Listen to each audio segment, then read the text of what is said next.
les hace tener eso, una visión más global y aplicar conocimientos de varias asignaturas en un trabajo único. Així que resulta interessant. Col·laborar està molt bé i, clar, no tots tinguem la mateixa idea, entonces treure les idees i veure quina és més bona, els arguments i tot, a mi m'agrada molt, personalment. Bueno, per als alumnes resulta una activitat interessant,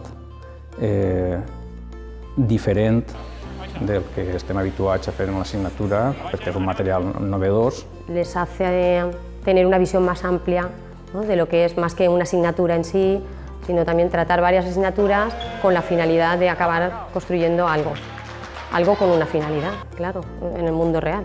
Es mejor, o sea, trabajar para intentar dar una idea de algo que pueda servir a la gente, que no hacer un trabajo por sí y ya está.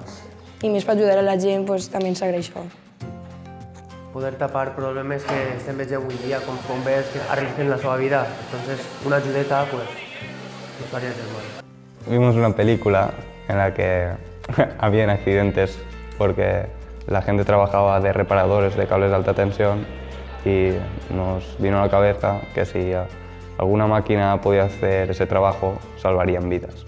Les noves tecnologies ja, en molts currículums ja no són una àrea transversal, sinó que són un contingut propi. Al fi i al cap, el dron no és més que un robot que vola, que té una tasca molt particular i, òbviament, la robòtica té un futur els pròxims anys molt important.